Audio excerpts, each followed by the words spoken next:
Bab 4448 Masa Lalu. Kamu berani mengatakan bahwa aku adalah orang yang suka membual. Ekspresi Tobikiyu tiba-tiba berubah. Sedangkan kemampuannya, terakhir kali aku bisa memotong lenganmu, tapi kali ini jika kamu berani datang, aku bisa memotong kedua lenganmu. Jika kamu ingin mati, aku akan menerimanya dengan senang hati. Erikin menatap Tobikiyu. Konyol, kamu bagaikan seekor kura-kura yang meringkuk di pulau dan tidak berani keluar selama sehari. Berani mengatakan hal seperti itu kepadaku, teriak Tobikiyu. Jika kamu tidak menyerahkan lenganku yang terputus, aku pasti akan membuat hidupmu lebih buruk daripada kematian. Baik, bukankah kamu ingin membunuhku? Kebetulan hari ini aku akan keluar untuk mencari peluang. Jika kamu benar-benar punya nyali, datang dan temukan aku, kata Erikin dengan ringan.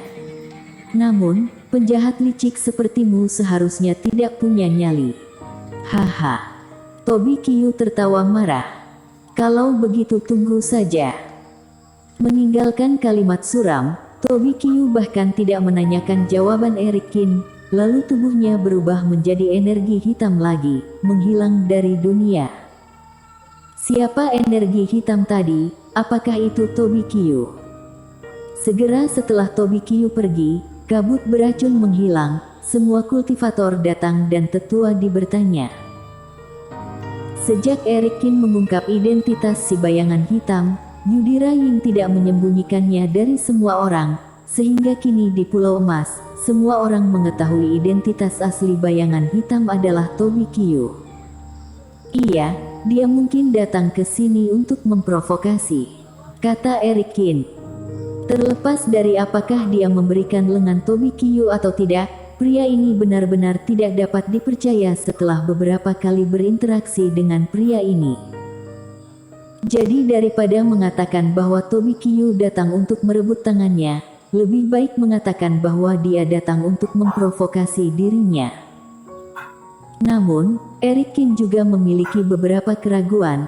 Apakah dengan Tobikiyu datang mencarinya, masih ada tujuan yang tidak dia ketahui. Aku benar-benar tidak menyangka Tobikiyu yang tidak terkenal di daratan Jeushu, setelah memasuki jalan surga, dia akan menjadi pembudidaya roh jahat. Master obat yang menghela napas. Bukannya semua orang tidak pernah mendengar nama Tobikiyu, hanya saja Tobikiyu bahkan tidak dianggap pejuang kebanggaan di daratan Jeushu, tapi sekarang dia menjadi penyakit bagi semua orang. Kecepatan peningkatannya sangat mencengangkan. Itu juga karena dia tidak dianggap serius sebelumnya sehingga dia menjadi seperti ini sekarang, kata Mitayan. Kebencian Tobikiyu berasal dari orang-orang yang memiliki dendam terhadapnya di masa lalu, seperti Erikin. Itu juga datang dari orang-orang yang membencinya, seperti Yudhira Ying dan lainnya. Demikian pula, dia membenci orang-orang di Mingzu yang melakukan hal-hal yang tidak adil dan mencegahnya mendapatkan sumber daya yang ingin dia latih. Orang ini terlalu jahat dan jalan surga telah memberinya kesempatan lagi untuk bersikap lancang. Aku harap kali ini dia dapat dibunuh dalam satu gerakan, jika tidak orang ini akan membuat masalah yang tak berkesudahan. Tetua mendesah. Sekarang, apakah kamu puas? Di sebuah pulau, Tobikiyu membuka matanya. Di seberangnya, awan energi darah yang tidak jelas melayang di udara.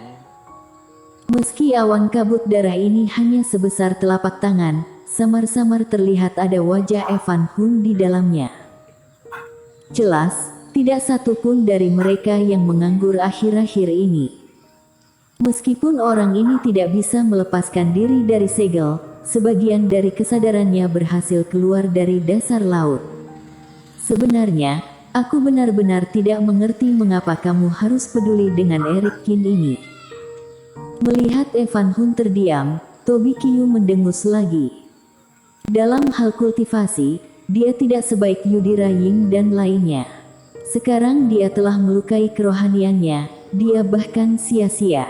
Dengan kekuatanku saat ini, aku dapat dengan mudah membunuhnya. Seperti yang dipikirkan Eric Kin, meminta lengan hanyalah alasan Tobi Qiu. Bukan dia yang benar-benar ingin bertemu dengan Eric Kin.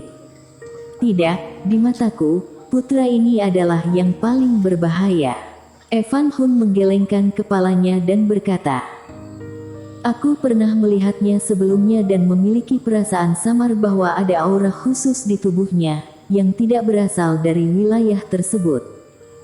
Sama sepertimu, mata Tobi Qiu bergerak. Mungkin sekuat aku, tapi kali ini, aura pada orang ini telah menghilang lagi, mungkin aku salah melihat, kata Evan Hun. Lalu bagaimana dengan rencana kita? Kata Tobi Qiu. Lanjutkan seperti biasa. Hanya dengan menyelesaikan ini kamu akan dapat sepenuhnya menghancurkan tempat warisan dan menjadi satu-satunya penguasa di sini. Evan Hun mencibir. Pada saat itu, kamu akan membuat semua orang jatuh ke dalam ketakutan yang tak terbatas dan setiap pejuang kebanggaan yang terkenal akan menjadi mainanmu. Aku akan mencari cara untuk pergi dari dunia ini, membiarkanmu keluar dengan membawa kultivasi, kata Evan Hun. Dengan ada bantuan kamu, masalah ini tidak sulit. Tobi Qiu mengepalkan tinjunya, matanya juga penuh api. Ketika dia menguasai tempat warisan, dia akan menjadi penguasa tertinggi. Entah itu Yudhira Ying, Nico Bai, Kenny Gu atau Eric Kin yang paling dia benci, penguasa Istana Bintang serta Tuan Istana Bintang dan Raja Iblis, akan mati. Dan hari ini sudah tidak jauh. Stasiun Qingsu.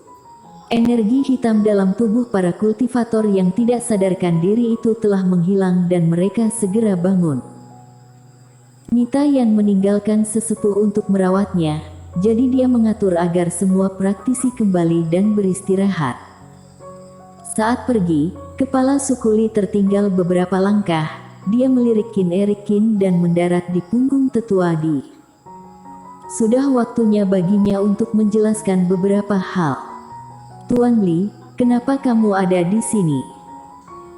Ketika waktu sudah dekat dengan keberangkatan, tetua Di berjalan keluar ruangan dan tanpa diduga menemukan bahwa di halaman, akan melihat kepala suku Li yang berambut putih akan berdiri di dekat pohon daun yang tumbang, memegang daun mati, wajahnya penuh perubahan. Victor Di. Kepala suku Li mendongak dan tiba-tiba menatap tetua Di. Garvin Li, ada apa denganmu? Ekspresi pihak lain saat ini membuat tetua Di sedikit tidak nyaman dan merasa suasananya agak tidak biasa. Dan sudah berapa tahun, orang ini tidak memanggilnya dengan nama itu. Victor Di, aku minta maaf atas apa yang terjadi saat itu. Kepala suku Li berkata dengan suara yang rendah. Tetua Di terkejut, sedikit curiga bahwa dia salah dengar. Mengapa lelaki tua ini tiba-tiba mengungkit masa lalu? Tetua Di telah hidup selama puluhan ribu tahun dalam kehidupan ini, mengalami banyak hal dan mengubah banyak nama di sepanjang jalan. Dan nama Victor Di diberikan ketika dia masih muda, ketika dia pergi ke Istana Bintang untuk mengikuti seleksi. Pada saat itulah tetua Di berkenalan dengan kepala suku Li yang merupakan anak kebanggaan keluarga Li saat itu. Keduanya masih sangat muda saat itu, dengan bakat yang kuat dan temperamen yang meledak-ledak. Dan karena perbedaan identitas dan latar belakang mereka, mereka sedikit memandang rendah satu sama lain. Namun, dalam percobaan demi percobaan berikutnya, keduanya harus bergabung untuk melawan musuh secara tidak sengaja, sehingga menjalin persahabatan yang mendalam.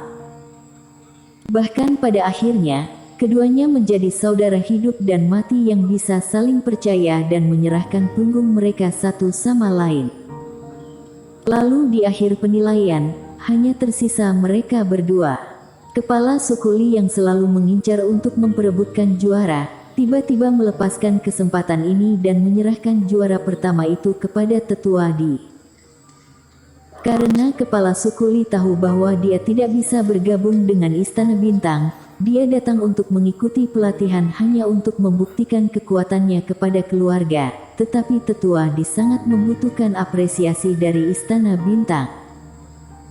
Namun, meskipun tetua Di memenangkan tempat pertama dan memasuki Istana Bintang sesuai keinginannya, dia tidak senang, justru memarahi kepala suku Li karena sengaja mengalah. Bersambung.